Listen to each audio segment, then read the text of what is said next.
മുഖ്യമന്ത്രിയും മന്ത്രിമാരും നവകേരള യാത്രയ്ക്ക് ഉപയോഗിച്ച ബസിന്റെ ബംഗളൂരു സർവീസ് നാളെ ആരംഭിക്കും. ഗരുഡ പ്രീമിയം എന്ന് പേരുമാറ്റിയ ബസ് കോഴിക്കോട് നിന്ന് ബംഗളൂരുവിലേക്കാണ് സർവീസ് നടത്തുക.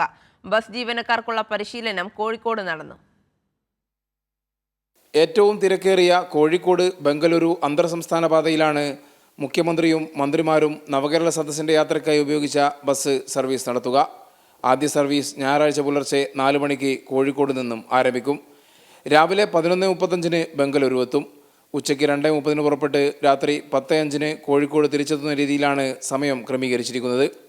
1171 രൂപയാണ് ടിക്കറ്റ് നിരക്ക്. 26 പുഷ്ബാക്ക് സീറ്റുകളാണ് ബസ്സിലുള്ളത്. ആദ്യ സർവീസിനുള്ള ബുക്കിംഗ് കഴിഞ്ഞു. യാത്രയ്ക്കുള്ള ക്രമീകരണങ്ങൾ പൂർത്തിയായതായി ജില്ലാ ട്രാൻസ്പോർട്ട് ഓഫീസർ VMA നാസർ പറഞ്ഞു. കോഴിക്കോട് യൂണിറ്റിന് വേണ്ടി സർവീസ് ഓപ്പറേറ്റ് ചെയ്യാൻ വേണ്ടിയാണ് നവകേരള സദസ്സിൽ നമ്മൾ ബെൻസ് വണ്ടി തന്നിട്ടുള്ളത്.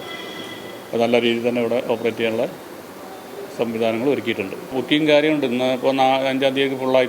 ഇനിയിപ്പോൾ ഒരു സീറ്റ് ബാക്കിയുള്ളൂ. ബാക്കിയെല്ലാം ഫുള്ളായി തന്നെ പറയാം. ബസ് ജീവനക്കാർക്കുള്ള പരിശീലനം കോഴിക്കോട് നടക്കാവിലെ റീജിയണൽ വർക്ക്ഷോപ്പിൽ നടന്നു. താമരശ്ശേരി, കൽപ്പറ്റ, സുൽത്താൻ ബത്തേരി, സംസ്ഥാന അതിർത്തി, ഗുണ്ടൽപേട്ട, മൈസൂർ, മാണ്ഡ്യ എന്നിവിടങ്ങളിൽ സ്റ്റോപ്പുകളുണ്ട്. ബസിൻ്റെ നിറത്തിലോ ബോഡിയിലോ മാറ്റങ്ങളില്ല. ലഗേജിനും സ്ഥലമുണ്ട്. മുമ്പുണ്ടായിരുന്ന ശുചിമുറി, ഹൈഡ്രോളിക് ലിഫ്റ്റ്, വാഷ് ബേസിൻ എന്നിവ നിലനിർത്തി. ടിവിയും മ്യൂസിക് സിസ്റ്റവും ലഘുപാനീയവും ലഘുഭക്ഷണവും ബസ്സിൽ ലഭ്യമാക്കും. കൈരളി ന്യൂസ്, കോഴിക്കോട്.